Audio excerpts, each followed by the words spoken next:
নমস্কার, দিশা টিউশন সেন্টারে তোমাদের সবাইকে জানাই স্বাগত। পুজোর ছুটির পরই মাধ্যমিক এবং উচ্চ মাধ্যমিকের টেস্ট পরীক্ষা হবে এবং তারপরই শুরু হয়ে যাবে তোমাদের অ্যানুয়াল এক্সাম অর্থাৎ থার্ড সামেটিভের পরীক্ষাগুলো। অ্যানুয়াল এক্সামে ভালো রেজাল্ট করার জন্য আজকের এই ভিডিওতে ক্লাস 5 অর্থাৎ পঞ্চম শ্রেণীর গণিতের সিলেবাস, কোশ্চেন প্যাটার্ন এবং গুরুত্বপূর্ণ অঙ্ক অর্থাৎ এবারের পরীক্ষার সাজেশনস নিয়ে ডিটেলসে আলোচনা করব। এইবারের পরীক্ষায় গণিতের সিলেবাসে জ্যামিতির অনেকগুলো অধ্যায় থাকছে। আমরা একদম ভিডিওর শেষে জ্যামিতির সেই অধ্যায়গুলো নিয়ে আলোচনা করব। সেখানে আলোচনা করব কোন কোন তোমাদের জ্যামিতিক চিত্রগুলো প্র্যাকটিস করতে হবে, কোন কোন প্রশ্নগুলো পড়তে হবে এবং তোমাদের সুবিধের জন্য জ্যামিতির সেই প্রত্যেকটা প্রশ্নের অ্যান্সারগুলোও কিন্তু দেওয়া থাকবে। আজকের এই ভিডিওতে থার্ড সামেটিভ অর্থাৎ ফাইনাল এক্সামের পরীক্ষার জন্য গণিতের সাজেশনস নিয়ে আলোচনা করব এবং খুব তাড়াতাড়ি এই থার্ড সামেটিভের পরীক্ষার জন্য অন্যান্য সাবজেক্টগুলোরও কিন্তু সাজেশনস ভিডিও আসতে চলেছে। গণিতের সাজেশনস প্রসঙ্গে তোমরা অবশ্যই একটা বিষয়ের খেয়াল রেখো, আমি এখানে আজকের এই ভিডিওতে যে সমস্ত অঙ্কগুলো দিচ্ছি তার একটাও অঙ্ক কিন্তু মুখস্থ করতে যেও না। প্রত্যেকটা অঙ্ক বাড়িতে বুঝে বুঝে মন দিয়ে প্র্যাকটিস করতে থাকো, সেই অঙ্কের প্যাটার্নগুলোকে ভালো করে বোঝো, তাহলে পরীক্ষার হলে তোমরা অনেকটাই উপকৃত হবে এবং দেখবে পরীক্ষায় গণিতে খুব ভালো রেজাল্ট করতে পারবে। গণিতের সাজেশনস নিয়ে আলোচনা করার আগে এই থার্ড ইউনিট টেস্টের যে পরীক্ষা হবে সেই পরীক্ষা পদ্ধতি সম্পর্কে একটু জেনে নাও তোমরা। এর আগে তোমরা যে পরীক্ষাগুলো দিয়েছো অর্থাৎ ফার্স্ট ইউনিট টেস্ট এবং সেকেন্ড ইউনিট টেস্ট, সেখানে তোমরা অ্যান্সারগুলো কোশ্চেনের উপরই লিখেছিলে, কিন্তু এবারের পরীক্ষায় অর্থাৎ এই ফাইনাল এক্সামের যে পরীক্ষা হবে সেখানে তোমাদের আলাদা কোশ্চেন থাকবে এবং আলাদা অ্যান্সার শিট দেওয়া থাকবে। সেই অ্যান্সার শিটের উপরে অ্যান্সারগুলো লিখতে হবে। তাই আমরা প্রথমে জেনে নেব অ্যান্সার শিটে অ্যান্সার লেখার নিয়মগুলো কি, কিভাবে অ্যান্সারগুলো লিখলে পরীক্ষাতে বেশি নম্বর পাওয়া যাবে। পরীক্ষার সময় তোমাদের যে অ্যান্সার শিট দেওয়া হবে, মনে করো এটা হচ্ছে তোমাদের পরীক্ষার অ্যান্সার শিট। অ্যান্সার শিট পাওয়ার পর প্রথম কাজ হবে এই অ্যান্সার শিটে নিজের নাম, রোল নাম্বার, ক্লাস, সেকশন, কোন সাবজেক্টের পরীক্ষা হচ্ছে এই বিষয়গুলো আগে পরপর লিখে নেবে। এটা কিন্তু লিখতে ভুলবে না। পরের কাজ হবে তোমাদেরকে এখানে মার্জিন টানতে হবে। তোমরা খাতার দুই পাশেও মার্জিন টানতে পারো বা খাতার চারিপাশেও মার্জিন টানতে পারো, কিন্তু মনে রাখবে এই বাম দিকের যে মার্জিনটা টানবে সেটা একটু জায়গা ছেড়ে টানবে, কেননা এই জায়গাটাতেই তোমাদেরকে কোশ্চেনের দাগ নাম্বারগুলো লিখতে হবে। পরীক্ষার খাতায় নাম, রোল নাম্বার লেখার পর খাতায় মার্জিন টেনে নেবে। তারপর তোমাদের যেটা কাজ হবে সেটা হচ্ছে যে কোশ্চেনটা দেওয়া থাকবে সেই কোশ্চেনটা ভালো করে প্রথম থেকে শেষ পর্যন্ত পড়ে নেবে। এমন অনেক কোশ্চেন পাবে যেখানে হয়তো লেখা থাকবে যে এই প্রশ্নগুলি 10টি দেওয়া আছে, 7টি করো বা 8টি করো। তাহলে সেই রকম যখন প্রশ্ন থাকবে পড়ার সময় তুমি সিলেক্ট করে নাও যে কোন কোন প্রশ্নের অ্যান্সারগুলো বা কোন কোন অঙ্কগুলো তুমি করতে পারবে, তাহলে সেই অঙ্কগুলোর পাশে দাগ দিয়ে রাখবে। এখানে অ্যান্সার লেখার সময় সেই অঙ্কগুলোই কিন্তু আগে করবে। সবার বোঝা যাচ্ছে তো আমি কি বলছি? এরপর আরেকটা বিষয় একটু ধ্যান দাও। কোশ্চেনে প্রথমেই থাকবে অতি সংক্ষিপ্ত প্রশ্ন বা 1 মার্কসের প্রশ্ন। এই 1 মার্কসের প্রশ্নগুলো তোমরা পরপরই করার চেষ্টা করবে। মনে করো 1-এর ক আছে, এই 1-এর ক এর অ্যান্সার তুমি করতে পারলে, ঠিক আছে। খ এর অ্যান্সার পারছো না, তখন কি করবে? যেহেতু এগুলো অতি সংক্ষিপ্ত প্রশ্ন অর্থাৎ একদম ছোট ছোট হবে এগুলো, তাই এখানে কিছুটা জায়গা রেখে তারপর গয়ের উত্তর করো। পরীক্ষার খাতায় যে সমস্ত 1 মার্কস এবং 2 মার্কসের প্রশ্নগুলো থাকবে সেইগুলো এরকম পরপরই করার চেষ্টা করবে। এই অতি সংক্ষিপ্ত প্রশ্নগুলো হয়ে গেল মনে করো। এরপর যেগুলো বড় প্রশ্ন আছে অর্থাৎ 3 মার্কস, 4 মার্কস, 5 মার্কসের প্রশ্ন আছে, সেই প্রশ্নগুলো পরপর করার প্রয়োজন নেই। মনে করো 3-এর দাগে যেগুলো হচ্ছে 4 মার্কসের কোশ্চেন, 5টি প্রশ্ন করতে হবে। তুমি এখন 4টি করতে পারছো এবং যে প্রশ্নগুলো করতে পারবে সেইগুলোই আগে করে নেবে। মনে করো 3-এর ক এর উত্তর করতে পারছো, তাহলে 3-এর ক করলে, এখানে শেষ হলো। একটু জায়গা রেখে তারপর খ এর অ্যান্সার করতে পারছো না, তাহলে সেটা বাদ দিয়ে দাও। এখানে তারপর গয়ের অ্যান্সারটা করো। অ্যান্সার শিটে অ্যান্সারগুলো লেখার নিয়মগুলো নিশ্চয়ই বুঝতে পারছো। নাম, রোল নাম্বার লিখবে, মার্জিন টানবে, অতি সংক্ষিপ্ত প্রশ্নগুলো পরপরই করবে অর্থাৎ দাগ নাম্বারগুলো পরপর দিয়ে রাখবে এবং যেগুলো বড় প্রশ্ন থাকবে সংক্ষিপ্ত বা দীর্ঘ উত্তর ভিত্তিক প্রশ্ন, সেই প্রশ্নগুলো যেগুলো করতে পারবে সেগুলো আগে করবে এবং তারপর যেগুলো মনে পড়বে সেগুলো পরে দাগ নাম্বার দিয়ে লিখে দিলেও চলবে। মাথার মধ্যে রাখবে প্রশ্ন কোনো লিখতে যেও না এবং দাগ নাম্বারটা পরিষ্কার করে লিখবে। এর জন্যই এখানে বাম দিকে যে মার্জিনটা টানবে সেটা যেন একটু চওড়া মার্জিন হয়, যেন প্রত্যেকটা জিনিস পরিষ্কারভাবে লেখা যায়। অ্যান্সার শিটে অ্যান্সার লেখার নিয়মগুলো নিয়ে আলোচনা হয়ে গেল। এরপর তাহলে চলো দেখে নেওয়া যাক এই থার্ড ইউনিট টেস্টের পরীক্ষার জন্য গুরুত্বপূর্ণ অঙ্কগুলো, অর্থাৎ এইবারের পরীক্ষার জন্য তোমাদের কোন কোন অঙ্কগুলো ভালোভাবে প্র্যাকটিস করতে হবে। থার্ড ইউনিট টেস্ট অর্থাৎ অ্যানুয়াল এক্সাম বা ফাইনাল এক্সামের যে পরীক্ষা হবে ক্লাস 5-এর, সেখানে গণিতের এবং অন্যান্য প্রত্যেকটা সাবজেক্টেরই ফুল মার্কস থাকবে 50 এবং এই প্রত্যেকটা পরীক্ষায় তোমরা সময় পাবে 1 ঘন্টা 30 মিনিট। অ্যানুয়াল এক্সামের জন্য গণিতের সাজেশনস দেখার আগে আমরা প্রথমেই জেনে নেব গণিতের সিলেবাস, অর্থাৎ এইবারের পরীক্ষার জন্য কোন কোন অধ্যায়ের অঙ্কগুলো তোমাদের ভালোভাবে প্র্যাকটিস করতে হবে। এর আগে অর্থাৎ ফার্স্ট ইউনিট টেস্ট এবং সেকেন্ড ইউনিট টেস্টের সিলেবাসে তোমাদের প্রথম অধ্যায় থেকে অধ্যায় 14, অর্থাৎ এই 14টি অধ্যায় সিলেবাসে ছিল। কোনো কোনো স্কুলে সেটা হয়তো একটু আলাদা হতে পারে। এখন তোমাদের বাকি আছে অধ্যায় 15 সময়ের সঙ্গে ঘড়ির কাঁটার অবস্থান দেখি, এইখান থেকে অধ্যায় 20 গোলাকার পথে কিছু খুঁজি, অর্থাৎ এই 6টি অধ্যায়।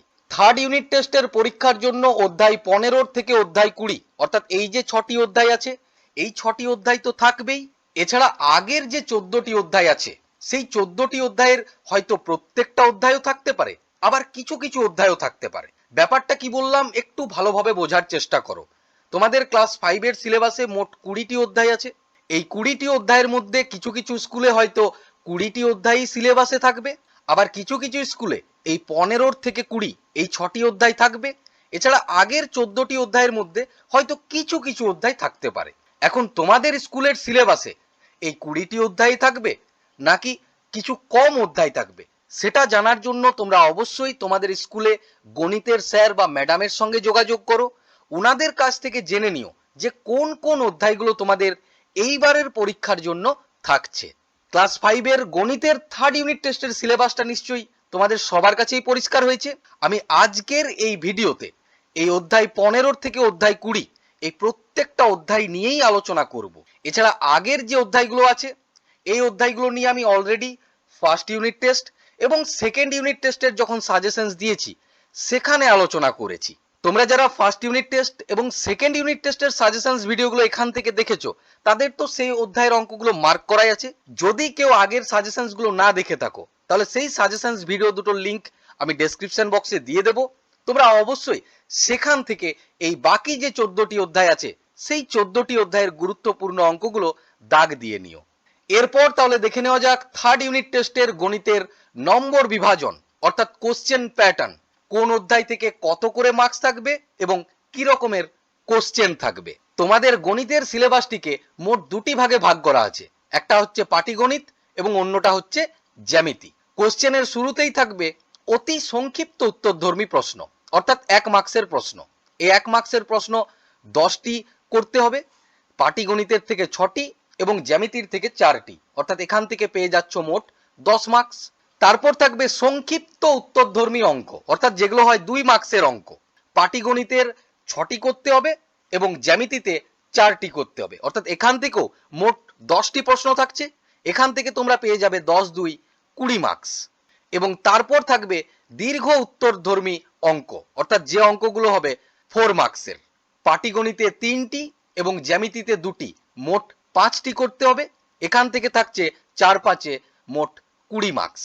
তাহলে দীর্ঘ উত্তরধর্মী থেকে 20, সংক্ষিপ্ত থেকে 20 এবং অতি সংক্ষিপ্ত থেকে 10, এই হচ্ছে তোমাদের গণিতের 50 মার্কসের কোশ্চেন প্যাটার্ন। থার্ড ইউনিট টেস্টের জন্য গণিতের নম্বর বিভাজন এবং সিলেবাস এই দুটো নিশ্চয়ই তোমরা বুঝতে পেরেছো। তাহলে এখন আমরা একে একে এই প্রত্যেকটা অধ্যায়ের গুরুত্বপূর্ণ অঙ্কগুলো নিয়ে আলোচনা করব। প্রথমে আমরা পাটিগণিতের অধ্যায়গুলো আলোচনা করে নেব এবং তারপর তোমাদের সুবিধের জন্য জ্যামিতির প্রত্যেকটা অধ্যায়ের গুরুত্বপূর্ণ প্রশ্নগুলো আলোচনা করার পাশাপাশি উত্তরগুলোও কিন্তু দিয়ে দেব। এখন তোমরা অবশ্যই তোমাদের ক্লাস 5-এর গণিত বইটা বের করে নাও এবং পাশে একটা খাতাও রেখে নাও। প্রথমে আমরা আলোচনা করব অধ্যায় 16 ছবি দিয়ে তথ্য বিচার করি। তোমরা সবাই বের করে নাও তোমাদের গণিত বইয়ে 180 পাতা। 180 পাতায় অধ্যায় 16 ছবি দিয়ে তথ্য বিচার করি, এই অধ্যায়টা সবাই বের করে নিয়েছো। খুব সহজ একটা অধ্যায় এবং এই অধ্যায়ের অঙ্কগুলো প্রায় একই রকম। তাই যদি তোমরা 2-4টি অঙ্ক এখান থেকে ভালোভাবে বুঝে বুঝে প্র্যাকটিস করে নাও, তাহলে যদি বইয়ের যে অঙ্কগুলো আছে তার বাইরে যদি একটু অন্যভাবেও অঙ্ক দেওয়া থাকে, সেক্ষেত্রেও কিন্তু তোমাদের অসুবিধে হবে না। সাধারণত এই অধ্যায় থেকে 4 মার্কসের একটা অঙ্ক অবশ্যই থাকবে। প্রথমেই চলে এসো 181 পাতায়। এখান থেকে তোমরা এইটা ভালোভাবে পড়ে রাখবে যে চিত্রলেখ কাকে বলে। এটা কিন্তু বেশ গুরুত্বপূর্ণ একটা কোশ্চেন। উত্তরে কি লিখবে? তথ্যগুলোকে ছবির মাধ্যমে প্রকাশ করে ছবি দেখে সহজে বিভিন্ন তথ্য জানা যায়। ছবির মাধ্যমে বিভিন্ন তথ্য প্রকাশ করাকেই চিত্রলেখ বলে। এইখান থেকে এই পর্যন্ত লিখে দিলেই কিন্তু 2 মার্কস বা 1 মার্কস অবশ্যই পেয়ে যাবে। এরপর আবার চলে এসো আগের পাতায়, অর্থাৎ 180 পাতায়। এখানে প্রথমেই যে অঙ্কটা দেওয়া আছে সেটা লক্ষ্য করো। সপ্তাহের বিভিন্ন বার দেওয়া আছে এবং সেই বারে কতজন ছাত্রছাত্রী অনুপস্থিত আছে সেটা একটা চিত্রের আকারে দেওয়া আছে। সোমবার দিন লক্ষ্য করো 1, 2, 3, 4, 5 এরকম 5টা সূর্য দেওয়া আছে। এক একটা সূর্য মানে একজন ছাত্রছাত্রী। তাহলে সোমবার কতজন ছাত্রছাত্রী অনুপস্থিত আছে? 5 জন। এমন থাকতেই পারে যে এক একটা সূর্য মানে হয়তো 2 জন ছাত্রছাত্রী বলা থাকলো। তার মানে এখানে দেখো কতগুলো আছে? 5টে। তাহলে 5 2 10, তখন এটা হয়ে যেত 10 জন ছাত্রছাত্রী। এখান থেকে দুটো টাইপসের সাধারণত প্রশ্ন থাকে। এই প্রথম টাইপসের প্রশ্নটা থাকার সম্ভাবনা কম, অর্থাৎ এরকম একটা ছবি দেওয়া থাকবে এবং সেই ছবিটার উপরে 3-4টি প্রশ্ন থাকবে, সেই প্রশ্নগুলোর অ্যান্সার করতে হবে। এটা খুবই সহজ। সাধারণত এই রকমের প্রশ্ন থাকার সম্ভাবনা একটু কম, তবুও কোনো কোনো স্কুলে হয়তো এরকম প্রশ্ন থাকতে পারে। তাই এখান থেকে তোমাদেরকে 2-1টা অঙ্ক আমি বলবো একটু প্র্যাকটিস করে রাখতে পারো। এই 180 পাতায় এর দাগে যে অঙ্কটা আছে, এরপর চলে এসো 183 পাতায়। 183 পাতার ওপরের দিকে দেখো একটা অঙ্ক দেওয়া আছে একের দাগে, এই অঙ্কটাও একটু প্র্যাকটিস করে নিও। এই অঙ্কে দেখো বিভিন্ন ক্লাসে কতজন গণিতে পাস করেছে। এখানে এক একটা এরকম ক্রস চিহ্ন মানে হচ্ছে 10 জন। প্রথম শ্রেণী অর্থাৎ ক্লাস 1 এর কতজন পাস করেছে? 1টা 2টো 3টে, এক একটা মানে 10, তাহলে 3 10 30। তাহলে কমেন্টে তোমরা লিখো তো দ্বিতীয় শ্রেণী অর্থাৎ ক্লাস 2 এ কতজন পাস করেছে। ক্লাস 2 এর ক্ষেত্রে লক্ষ্য করো 3টে পুরোপুরি গোল দেওয়া আছে এবং একটা হাফ দেওয়া আছে। তাহলে 3টা পুরোপুরির জন্য 3 10 30 আর একটা হাফ আছে, তাহলে পুরোটা যদি 10 হয় হাফ মানে তাহলে 5 হবে, অর্থাৎ 30 এবং 5 35। বোঝা যাচ্ছে তো এগুলোকে কিভাবে মেজার করে নিতে হবে? এগুলোকে রেডি করে তারপর এই যে কোশ্চেনগুলো দেওয়া থাকবে তার অ্যান্সারগুলো সহজেই করতে পারবে। তাহলে ছবি দিয়ে তথ্য বিচার করি। এখান থেকে একটা টাইপসের কোশ্চেন নিয়ে আমরা আলোচনা করলাম যে একটা ছবি দেওয়া থাকবে, তার উপর ভিত্তি করে কিছুগুলো প্রশ্ন থাকবে, তার অ্যান্সার করতে হবে। এখন সাধারণত যে টাইপসের প্রশ্নগুলো প্রায়ই থাকে সেই টাইপসগুলো নিয়ে আমরা আলোচনা করব। তোমরা এখন চলে এসো তোমাদের গণিত বইয়ে 187 পাতায়। 187 পাতার নিচের দিকে লক্ষ্য করো। এখানে সপ্তাহের বিভিন্ন বার এবং সেই বারে বিভিন্ন ছাত্রছাত্রীর উপস্থিতির সংখ্যা দেওয়া আছে। এই ডেটাটাকে নিয়ে তোমাদের চিত্রলেখ তৈরি করতে হবে, অর্থাৎ এরকমের একটা ছবি তৈরি করতে হবে। সাধারণত এই রকমের প্রশ্ন থাকার সম্ভাবনাই একটু হলেও বেশি। তাই অবশ্যই এই অঙ্কগুলো ভালোভাবে প্র্যাকটিস করবে এবং প্রত্যেকটা অঙ্ক একটু বুঝে বুঝে প্র্যাকটিস করবে। কারণ এখানে যে ডেটাগুলো দেওয়া আছে পরীক্ষার প্রশ্নপত্রে, সেখানে অন্য ডেটাও থাকতে পারে। সোমবার এখানে 46 দেওয়া আছে, সেখানে 50, 55 বা অন্য কোনো কিছুও কিন্তু থাকতে পারে। তাহলে চিত্রলেখ তৈরি করতে দেওয়া থাকলে কিভাবে সেই অঙ্কগুলো করবে? এরকম দুটো ছক তৈরি করবে, অর্থাৎ একটা দিকে লিখবে সপ্তাহের বার এবং একটা দিক উপস্থিত ছাত্রছাত্রীর সংখ্যা। সেখানে এই সংখ্যাগুলোকে ছবির আকারে বসাতে হবে। লক্ষ্য করো এখানে বলে দেওয়াই আছে, এই যে তালিকাতে আছে 5 জন ছাত্রছাত্রীর জন্য তোমাকে এইরকম একটা ক্রস ব্যবহার করতে হবে। এখানে মোট কতজন ছাত্রছাত্রী আছে? 46 জন। 5-এর ঘরের যদি নামতাতে যাও তাহলে কত পাচ্ছ? 5 9 45। তাহলে এখানে কিন্তু তোমাকে এরকম ক্রস কতগুলো করতে হবে? 9টা। পরেরটাই যদি মঙ্গলবারে দেখো 40 দেওয়া আছে, 5-এর ঘর নামতায় 5 8 40, তাহলে এরকম ক্রস কতগুলো করতে হবে? 8টা। তাহলে এরকম ভাবে 8টা পর পর পর পর ক্রস করে গেলেই হবে। প্রত্যেকেরই নিশ্চয়ই বোঝা যাচ্ছে। তবু যদি অসুবিধে হয় অবশ্যই কমেন্টে জানিও।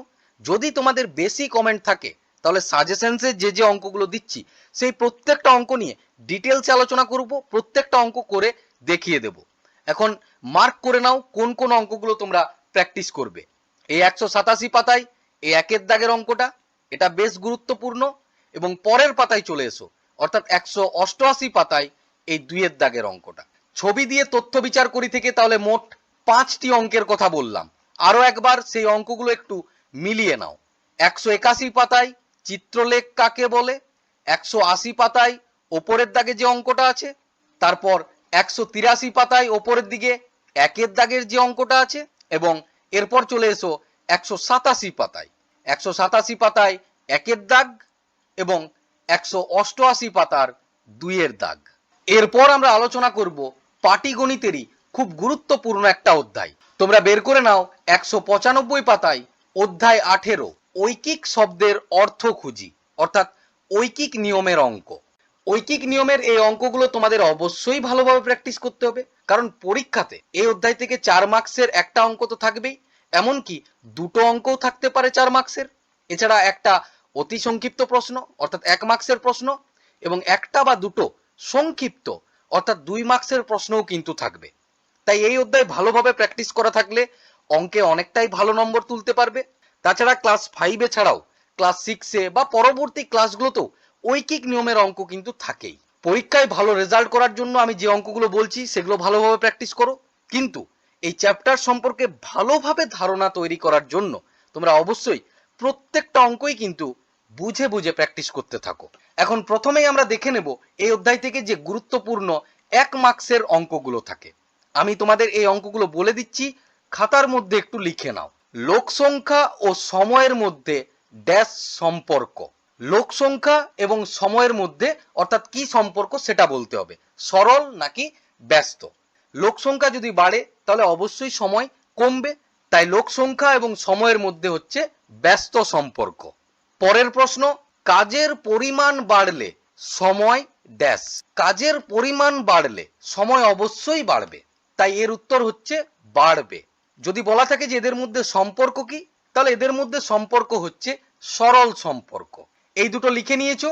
এরপর আমরা দেখে নেব 2 মার্কস এবং 4 মার্কসের জন্য কোন কোন গুরুত্বপূর্ণ অঙ্কগুলো প্র্যাকটিস করবে। প্রথমেই চলে এসো 198 পাতায়। এই পাতার সব থেকে গুরুত্বপূর্ণ অঙ্ক হচ্ছে 6 দাগের অঙ্ক। এটা থাকলে সাধারণত 2 মার্কসেই থাকবে। 1 ডজন ডিমের দাম 48 টাকা, তাহলে 19টি ডিমের দাম কত? ঐকিক নিয়মের অঙ্ক করার জন্য প্রথমেই হচ্ছে একটা ছক তৈরি করতে হবে। এখানে কি কি দেওয়া আছে, একটা হচ্ছে ডিমের পরিমাণ আর একটা হচ্ছে ডিমের দাম। তাহলে ছকের একদিকে লিখবে ডিমের পরিমাণ, একদিকে লিখবে ডিমের দাম। এখানে 1 ডজন বলেছে, 1 ডজন মানে কতগুলো, 12টি। তাহলে 12টি ডিমের দাম হচ্ছে 48 টাকা। জানতে চেয়েছে 19টি ডিমের দাম কত, তাহলে ডিমের পরিমাণে লিখবে 19, ডিমের দামে জিজ্ঞাসা চিহ্ন। ছকটা করার পর এরপর করতে হবে যে এদের মধ্যে সম্পর্কটা কি। যদি ডিমের পরিমাণ বাড়ে তাহলে ডিমের দামও বাড়বে, অর্থাৎ এদের মধ্যে যে সম্পর্ক সেটা হচ্ছে সরল সম্পর্ক। তারপর তোমাদের অঙ্কটা করতে হবে, কিভাবে করতে হবে সেটাও একটু দেখে নাও। 12টি ডিমের দাম হচ্ছে 48 টাকা, তাহলে একটি ডিমের দাম কত? নিশ্চয়ই 12টি ডিমের যা দাম একটা ডিমের দাম তার চেয়ে কম হবে, তাহলে 48/12। এখন জানতে কি চেয়েছে, 19টি ডিমের দাম কত, তাহলে 19টি ডিমের দাম সমান 48/12 গুণিত 19। এরপর কাটাকুটি করলেই অ্যান্সার চলে আসবে। নিশ্চয়ই তোমরা সবাই এই ঐকিক নিয়মের অঙ্কগুলো করেছো।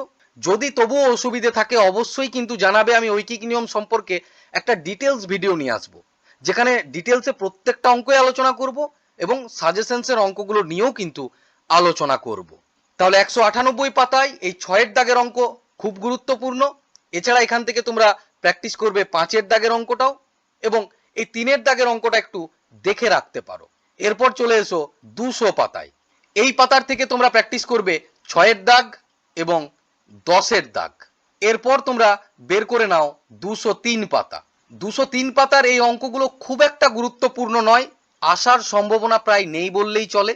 তবুও এই একের অঙ্কটা একটু দেখে রাখতে পারো, সাধারণত এটা 1 মার্কসও থাকতে পারে বা 2 মার্কসে থাকতে পারে।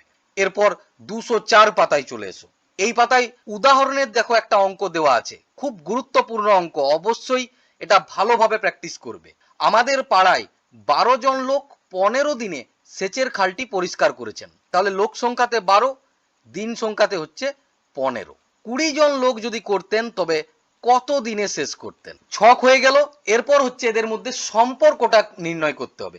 যেহেতু লোক সংখ্যা বেড়েছে তাই দিন সংখ্যা কমবে, অর্থাৎ এদের মধ্যে সম্পর্কটা হচ্ছে ব্যস্ত সম্পর্ক। তাহলে অঙ্কটা কিভাবে করবে? 12 জন লোকের 15 দিন সময় লাগে। যদি একজন লোক কাজটা করতে যায় তাহলে কি হবে? সময়টা বেশি লাগবে, অর্থাৎ এই দুটোর মধ্যে গুণ হবে 12 গুণিত 15। এরপর কি বলেছে? 20 জন লোক কাজটা শেষ করবে। তাহলে 20 জন লোকের কাজটি করতে নিশ্চয়ই একজন লোকের যা সময় লাগে তার চেয়ে কম লাগবে, তাহলে 12 গুণিত 15 বাই 20। এরপর এটা কাটাকুটি করে দাও, অবশ্যই অ্যান্সার চলে আসবে। এরপর চলে এসো তারপরের পাতায়, অর্থাৎ 205। এই পাতায়ও একটা উদাহরণের অঙ্ক আছে। এই একের দাগের অঙ্কটাও বেশ গুরুত্বপূর্ণ। কি বলেছে অঙ্কে? 30 জন ছাত্র ছিল যাদের 24 দিনের খাবার মজুত আছে।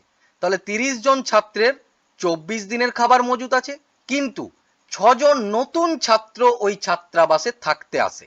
তাহলে 6 জন নতুন ছাত্র, অর্থাৎ আগে তো 30 জন ছিলই, এখন আরো 6, অর্থাৎ 30 প্লাস 6, 36 জন লোকের ওই খাবারে কতদিন চলবে। অনেকেই কিন্তু এখানে ভুল করে 6 লিখে দেবে, সেটা কিন্তু হবে না। আগের 30, এখনের 6, 30 প্লাস 6 36। বোঝা গিয়েছে নিশ্চয়ই? তারপর চলে এসো 206 পাতায়। এখানেও একটা উদাহরণের অঙ্ক আছে, এই 2 এর দাগ।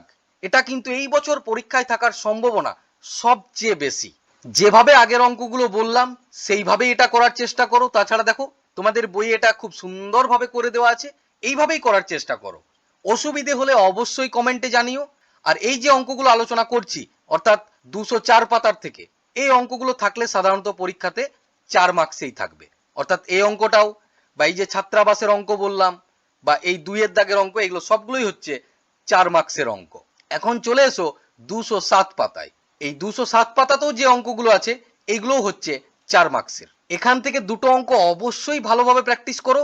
এই দুটো কিন্তু খুবই গুরুত্বপূর্ণ, 1 এর দাগ এবং এই 5 এর দাগ। 21 জন লোক একটি পুকুর খনন শুরু করে। তারা 40 দিনে কাজটি শেষ করবে, অর্থাৎ 21 জন লোক আর দিন সংখ্যাতে হচ্ছে 40। কিন্তু 7 জন লোক অসুস্থ হয়ে পড়ে। তাহলে কি হবে বলতো?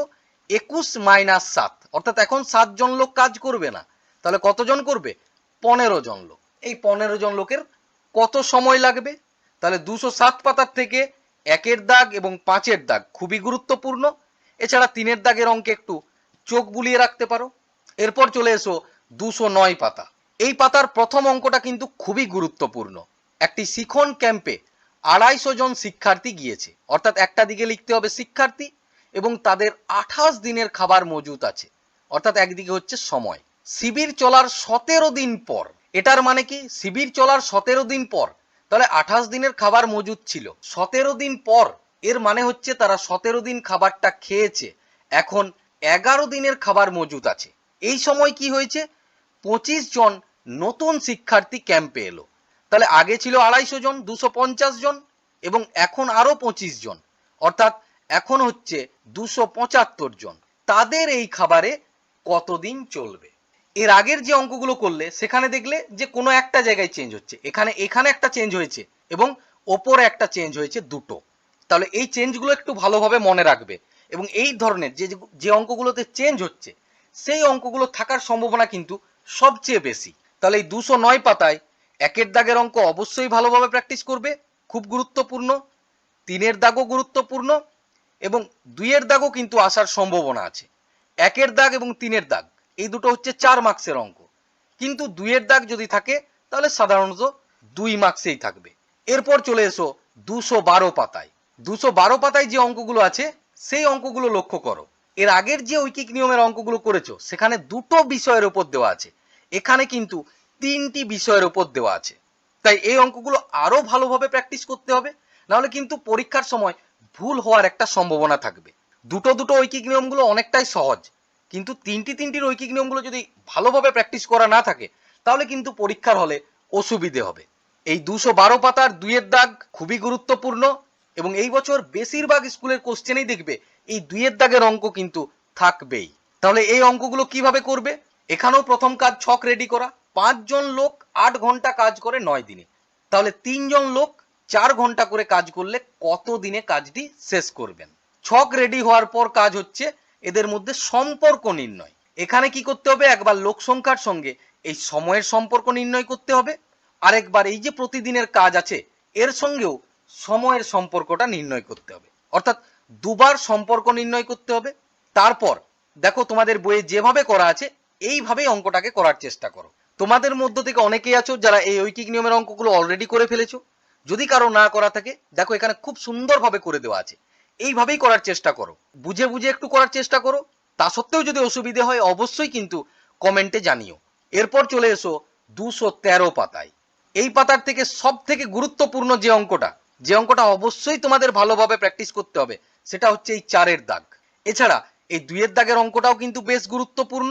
এই দুটো অঙ্ক ভালোভাবে দেখার পাশাপাশি তোমাদের যদি মনে হয় এই 3-এর দাগের অঙ্ক একটু দেখে রাখতেও পারো। এই 3-এর দাগের অঙ্কটা আগের যে উদাহরণের অঙ্কটা আছে সেটার মতোই, 4 জন লোক 6 ঘন্টা করে যদি কাজ করে 14 দিনে শেষ করবে, 7 জন লোক 3 ঘন্টা করে করলে কত দিনে শেষ করবেন। এই ঐকিক নিয়মের অঙ্কগুলো কিন্তু অবশ্যই একটু বুঝে প্র্যাকটিস করো, মুখস্থ করতে যেও না। যদি কেউ 2-এর অঙ্কটা, অর্থাৎ এই যে আগের অঙ্কটা বললাম সেই অঙ্কটা ভালোভাবে করা থাকে, যদি 3-এর অঙ্কটা নাও করা থাকে, সেও কিন্তু পরীক্ষার হলে এই অঙ্কটা অবশ্যই করতে পারবে।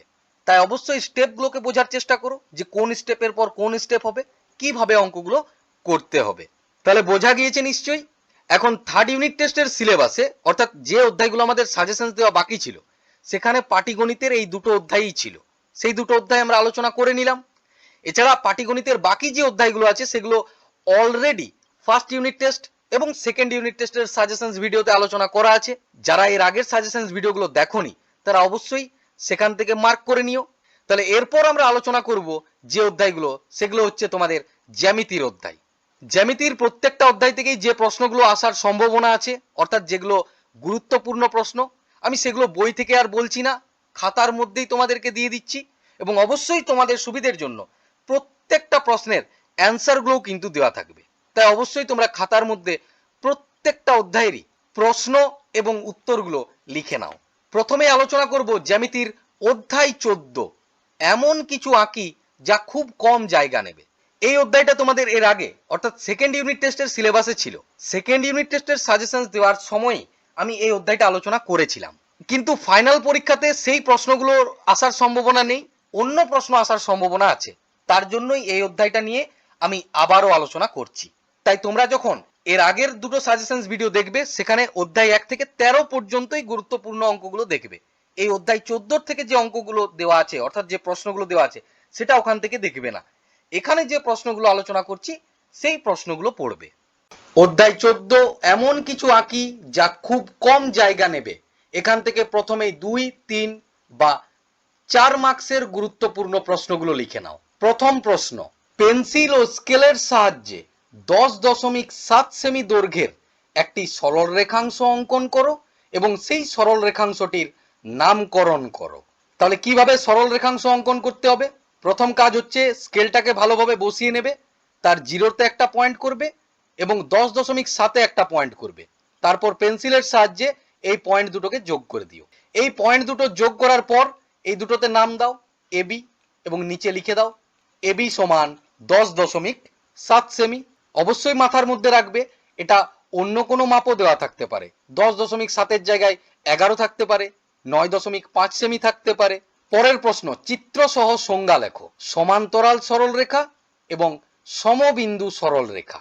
এর আগেও তোমাদেরকে বলেছি, আমি আবারও বলছি, যদি জ্যামিতিতে ভালো মার্কস পেতে চাও তাহলে অবশ্যই চিত্র বলা থাকুক বা না থাকুক, চিত্র অঙ্কন কিন্তু করে দেবে। এবং এই জ্যামিতির যে চিত্র অঙ্কন করবে সেগুলো অবশ্যই পেন্সিলের সাহায্যে করবে এবং সেই চিত্রগুলোতে নামকরণও কিন্তু অবশ্যই করবে। তাহলে সমান্তরাল সরল রেখা সেটা দেখে নাও। একই সমতলে অবস্থিত যদি 2 বা তার বেশি সরল রেখাকে উভয় দিকে যথেচ্ছ বর্ধিত করলে যদি তারা পরস্পর কোথাও মিলিত না হয়, তাহলে এই সরল রেখাগুলোকে সমান্তরাল সরল রেখা বলা হয়। এটা হচ্ছে সমান্তরাল সরলরেখার ছবি। এবি এবং সিডি এই দুটো হচ্ছে পুরোপুরি সমান্তরাল। কিভাবে আঁকবে? স্কেলটাকে বসাবে, স্কেলের একদিকে একটা দাগ টানবে, স্কেলের অন্য পিঠে আরেকটা দাগ টানবে। পরেরটা হচ্ছে সমবিন্দু সরল রেখা। একাধিক সরল রেখা, এই যে অনেকগুলো সরল রেখা আছে, তারা যদি একটা নির্দিষ্ট বিন্দুতে মিলিত হয় তাহলে এই বিন্দুটাকে সমবিন্দু বলা হয়। আর এই যে সরল রেখাগুলো আছে, অর্থাৎ এবি, এমএন, পিকিউ, এই সরল রেখাগুলো হচ্ছে সমবিন্দু সরল রেখা। বুঝতে পেরেছো? সমান্তরাল সরলরেখার চিত্র হচ্ছে এটা, আর সমবিন্দু সরল রেখার চিত্র হচ্ছে এই যে এটা। নেক্সট প্রশ্ন খুবই গুরুত্বপূর্ণ, পার্থক্য লেখো রেখা, রেখাংশ ও রশ্মি। যদিও পরীক্ষাতে এই তিনটির পার্থক্য একসঙ্গে থাকবে না, হয় রেখা এবং রেখাংশের মধ্যে থাকলো বা রেখাংশ ও রশ্মির মধ্যে থাকলো, কোন দুটোর মধ্যে পার্থক্য থাকবে এটা কিন্তু আমার পক্ষে বলা মুশকিল। তাই অবশ্যই তোমাদের সুবিধের জন্য এই তিনটির পার্থক্যই করে রাখবে। যে পার্থক্যটা পরীক্ষায় থাকবে অর্থাৎ যে দুটোর, সেই দুটোরই অ্যান্সারটা লিখবে। রেখার কি হচ্ছে, কোনো প্রান্তবিন্দু নেই, কারণ রেখাকে দুই দিকেই যত খুশি বাড়ানো যায়। রেখাংশের দুটো প্রান্তবিন্দু আছে, কারণ রেখার মধ্যে যেটা সীমাবদ্ধ অংশ সেটাই হচ্ছে রেখাংশ। আর রশ্মি, রশ্মি হচ্ছে এরকম, যার এই যে এই মুখে একটা প্রান্তবিন্দু আছে। দৈর্ঘ্যের মাপ, এই রেখার কোনোদিন দৈর্ঘ্য মাপা যাবে না, বা রশ্মিরও কোনোদিন দৈর্ঘ্য মাপা যাবে না, কিন্তু রেখাংশের দৈর্ঘ্য মাপা যায়। প্রকাশ কিভাবে করা হয়, যদি এই প্রত্যেকটারই নাম এবি হয়, এটারও নাম এবি, এটারও নাম এবি, তাহলে রেখাকে আমরা এইভাবে প্রকাশ করব, এবি লিখে মাথায় দুই দিকে দুটো তীর চিহ্ন। রেখার ক্ষেত্রে আমরা সিম্পলি এবি বলতে পারি, বা এবির মাথায় সিম্পল একটা দাগ। আর রশ্মির ক্ষেত্রে এবি লিখে একদিকে একটা তীর চিহ্ন। বোঝা গিয়েছে নিশ্চয়ই? তাহলে 2, 3 বা 4 মার্কসের জন্য এই তিনটি প্রশ্নই পড়ে রাখবে। তার মধ্যে এই 3 নাম্বার প্রশ্নটা হচ্ছে সবচেয়ে বেশি গুরুত্বপূর্ণ। এরপর আমরা আলোচনা করব এই অধ্যায় থেকে গুরুত্বপূর্ণ অতি সংক্ষিপ্ত প্রশ্ন, অর্থাৎ 1 মার্কসের প্রশ্ন। প্রথম প্রশ্নটা লিখো, দুটি বিন্দু দিয়ে কতগুলি সরল রেখা আঁকা যায়? এটা কিন্তু খুবই গুরুত্বপূর্ণ। যদি দুটো বিন্দু থাকে তাহলে মনে রাখবে এই দুটো বিন্দু দিয়ে শুধুমাত্র একটাই সরল রেখা অঙ্কন করা যাবে। নেক্সট প্রশ্ন, একটি বিন্দু দিয়ে কতগুলি সরল রেখা আঁকা যায়? এই যে একটা বিন্দু আছে, তাহলে এই বিন্দুর ওপর দিয়ে অসংখ্য সরল রেখা আঁকা যাবে, অর্থাৎ এই বিন্দুটা হচ্ছে সমবিন্দু। এবং এই অধ্যায় থেকে শেষ প্রশ্নটা হচ্ছে দৈর্ঘ্য মাপা যায় না, অর্থাৎ অপশন দেওয়া থাকবে এদের মধ্যে কার দৈর্ঘ্য মাপা যায় না, রেখা নাকি রেখাংশ, বা দেওয়া থাকলো রশ্মি নাকি রেখাংশ। তাহলে রেখা বা রশ্মি এই যেগুলো থাকে তাদেরই দৈর্ঘ্য মাপা যায় না। অধ্যায় 14 থেকে তাহলে এই গুরুত্বপূর্ণ প্রশ্ন এবং তাদের অ্যান্সারগুলো নিশ্চয়ই লিখে নিয়েছো। এরপর আমরা আলোচনা করব জ্যামিতিরই পরবর্তী অধ্যায়, অধ্যায় 15, সময়ের সঙ্গে ঘড়ির কাঁটার অবস্থান দেখি। অর্থাৎ এই অধ্যায়টা হচ্ছে কোন সংক্রান্ত অধ্যায়, অর্থাৎ কোন সম্পর্কে ধারণা তৈরি হবে, কোন সম্পর্কে একটা আইডিয়া পাবে। অধ্যায় 15 থেকেও প্রথমে গুরুত্বপূর্ণ সংক্ষিপ্ত প্রশ্ন, অর্থাৎ 2, 3 এবং 4 মার্কসের প্রশ্নগুলো লিখে নাও। প্রথম প্রশ্ন, চিত্র সহ সংজ্ঞা লেখো। স্থূলকোণ, সূক্ষ্মকোণ এবং সমকোণ। পরীক্ষাতে এরকম ভাবেও থাকতে পারে, বা বলা থাকতে পারে স্থূলকোণ কাকে বলে, চিত্র লেখো। তাহলে স্থূলকোণ মানে কি? যে সমস্ত কোণের মান 90 ডিগ্রির থেকে বেশি এবং 180 ডিগ্রির থেকে কম, সেই সমস্ত কোণগুলোকেই স্থূলকোণ বলা হয়। এটা তো হলো স্থূলকোণের সংজ্ঞা, মানে কাকে বলে। এখন চিত্র কিভাবে আঁকবে? যে কোনো এই যে 90 ডিগ্রির থেকে বড় বা 100 ডিগ্রির থেকে ছোট, তুমি যে কোনো একটা কোণ নিয়ে নাও এবং সেটাকে চাঁদাতে বসিয়ে সেটা অঙ্কন করো। অর্থাৎ 90 ডিগ্রির থেকে বেশি একটা কোণ এইভাবে এঁকে দাও, নিচে লিখে দাও, এটা হচ্ছে স্থূলকোণ। তারপর হচ্ছে সূক্ষ্মকোণ, যে সমস্ত কোণের মান 0 ডিগ্রির থেকে বেশি কিন্তু 90 ডিগ্রির থেকে কম, সেগুলো হচ্ছে সূক্ষ্মকোণ। অর্থাৎ 60 ডিগ্রি, 70 ডিগ্রি, 30 ডিগ্রি, 40 ডিগ্রি, এরকম যে কোনো একটা কোণ এঁকে দাও, সেটাই হচ্ছে সূক্ষ্মকোণ। তারপর হচ্ছে সমকোণ। সমকোণ কাকে বলে? একটি সরলরেখার উপর অপর একটি সরলরেখা দণ্ডায়মান হলে যে দুটি সন্নিহিত কোণ উৎপন্ন হয় তারা যদি পরস্পর সমান হয়, তাহলে এই প্রত্যেকটাকেই বলা হয় সমকোণ। এটা মনে রাখবে যে এক সমকোণ মানে হচ্ছে 90 ডিগ্রি। তাই সমকোণ আঁকতে বললে সেটা কিন্তু শুধুমাত্র 90 ডিগ্রি অঙ্কন করতে হবে। পরের প্রশ্ন, চাঁদার সাহায্যে কোণ অঙ্কন করো। 45 ডিগ্রি, 120 ডিগ্রি বা এর বাইরে অন্য কোনো কিছুও থাকতে পারে। তুমি যদি প্রসেসটা জানো তাহলে যে কোনো কোণই দেওয়া থাক না কেন সহজেই সেটা তুমি অঙ্কন করতে পারবে। তাহলে চাঁদার সাহায্যে কিভাবে কোণ অঙ্কন করবে? প্রথমে একটা সরলরেখাংশ অঙ্কন করো, সেখানে একটা বিন্দু নাও, এরপর চাঁদাটাকে ঠিকভাবে বসাও এবং চাঁদার যেটা 90 ডিগ্রির যে দাগটা থাকবে সেটাই বিন্দুর ওপরে বসাতে হবে। তাহলে এরকম মনে করো এটা চাঁদাটা। এরপর তোমরা লক্ষ্য করো যে চাঁদার দুটো দিকে জিরো আছে, একটা এই পাশেও জিরো আছে, একটা এই পাশেও জিরো আছে। তাহলে তুমি কোন দিকের জিরোটা নিচ্ছ সেটা লক্ষ্য করো। যদি এই পাশের জিরো হয় তাহলে মোটামুটি এইরকম জায়গায় 45 ডিগ্রি হবে, তাহলে তখন এখান থেকে এরকম ভাবে টেনে দাও, আর এই কোণটা হচ্ছে 45 ডিগ্রি। অনেকে এখানে ভুলটা কি করে আমি সেটা বলছি। তুমি মনে করো এই পাশ থেকে জিরোটা নিলে, তাহলে জিরো যদি এই পাশে থাকে 45 এরকম জায়গাতে হবে, তাহলে এই সাইডটা 45 হচ্ছে, কিন্তু ভুল করে এই সাইডটা বলে দেয় 45 ডিগ্রি। এই সাইডটা কিন্তু 45 ডিগ্রি নয়। তাই তোমার জিরো যেদিকে থাকবে সেই দিক থেকেই কিন্তু কোনটা হবে, এটা মাথার মধ্যে রাখতে হবে, ঠিক আছে? যদি তোমাদের বোঝার ক্ষেত্রে অসুবিধে থাকে অবশ্যই কমেন্টে জানাও, আমি চাঁদার সাহায্যেই এগুলো বুঝিয়ে দেবো। এখানে এই কম্পিউটার স্ক্রিনে এগুলোকে এইভাবে বোঝানো খুব একটা সুবিধে হবে না। পরের প্রশ্ন, চিত্র অঙ্কন করো সরল কোণ। সরল কোণ মানে হচ্ছে 180 ডিগ্রি, অর্থাৎ এরকম একটা দাগ টেনে দাও আর এখানে একটা গোল করে দাও, ব্যাস এটাই হয়ে গেল 180 ডিগ্রি। তাহলে অধ্যায় 15 থেকে সংক্ষিপ্ত প্রশ্নগুলো লেখা হলো। এরপর আমরা দেখে নেব এখান থেকে অতি সংক্ষিপ্ত প্রশ্ন। প্রথম প্রশ্ন খুবই গুরুত্বপূর্ণ, কোন পরিমাপের একক কি? কোন পরিমাপের একক হচ্ছে ডিগ্রি। পরের প্রশ্নও বেশ গুরুত্বপূর্ণ, ঘড়িতে 9টা বাজলে ঘন্টার কাঁটা এবং মিনিটের কাঁটা পরস্পরের সঙ্গে কত ডিগ্রি কোণ উৎপন্ন করবে? অর্থাৎ ঘড়িতে যখন 9টা বাজছে এই সময় যে কোণটা হচ্ছে সেটা হচ্ছে 90 ডিগ্রি। পরের প্রশ্ন, এক সরল কোণ সমান কত সমকোণ? সরল কোণ মানে হচ্ছে 180 ডিগ্রি আর সমকোণ মানে হচ্ছে 90 ডিগ্রি, অর্থাৎ দুটো সমকোণ মানে হচ্ছে একটা সরল কোণ। তারপর বেশ গুরুত্বপূর্ণ, নিম্নলিখিত কোণগুলির মধ্যে কোনটি সূক্ষ্মকোণ? এই যে কোণগুলো দেওয়া আছে এদের মধ্যে কোনটা সূক্ষ্মকোণ হবে? এটা হচ্ছে এমসিকিউ কোশ্চেন, আলাদাও থাকতে পারে। তাই যে কোণটা 0 থেকে বড় এবং 90 থেকে ছোট সেটাই হচ্ছে সূক্ষ্মকোণ। এখানে যদি লক্ষ্য করো তাহলে এই যে 88 ডিগ্রি। পরের প্রশ্ন, 140 ডিগ্রি কোণ কি ধরনের কোণ? 140 ডিগ্রি এটা 90 ডিগ্রির চেয়ে বেশি, 180 ডিগ্রির চেয়ে কম, অর্থাৎ এটা হচ্ছে স্থূলকোণ। এই প্রশ্নটা অন্যও থাকতে পারে যে 150 ডিগ্রি বা 170 ডিগ্রি কোণ এগুলো কি ধরনের কোণ? তাহলে এগুলো হচ্ছে সবই স্থূলকোণ। বোঝা গিয়েছে নিশ্চয়ই? জ্যামিতির এই যে প্রশ্নগুলো দেওয়া আছে এগুলো অবশ্যই একটু বুঝে বুঝে প্র্যাকটিস করবে, কারণ জ্যামিতির এই প্রশ্ন শুধুমাত্র যে ক্লাস 5এই থাকবে সেটা কিন্তু নয়, পরবর্তী ক্লাসগুলোতেও থাকবে। এছাড়া পরবর্তী ক্লাসেও জ্যামিতির বিভিন্ন অধ্যায় বোঝার জন্য এই যে ছোট ছোট টপিকগুলো যেগুলো তোমরা ক্লাস 5 থেকে করে করে যাচ্ছ এগুলোর কিন্তু প্রয়োজন হবে। এগুলো যদি ভালোভাবে না করা থাকে, শুধু এই যে সাজেশনসে যেগুলো দেওয়া আছে এগুলোই পড়ে চলে গেলাম, তাহলে কিন্তু হবে না। পরীক্ষার রেজাল্টের জন্য এগুলো পড়ো, কিন্তু ভালোভাবে জ্যামিতির প্রত্যেকটা টপিককে বোঝার চেষ্টা করো, যাতে পরবর্তীকালে গণিতের জ্যামিতির অংশে কোনো অসুবিধে না থাকে। আমি কি বললাম সেটা নিশ্চয়ই সবার কাছে পরিষ্কার হয়েছে। এরপর আমরা আলোচনা করব পরবর্তী জ্যামিতির অধ্যায়, অধ্যায় 17 ঘনবস্তু দেখি, অর্থাৎ ঘনবস্তুর গঠন। এই অধ্যায়টা নিয়ে আমি অলরেডি দুটো ভিডিও দিয়েছি। আমি তোমাদেরকে বলছি এই সাজেশনসটা দেখার পর তোমরা অবশ্যই সেই দুটো ভিডিও কিন্তু দেখে নিও।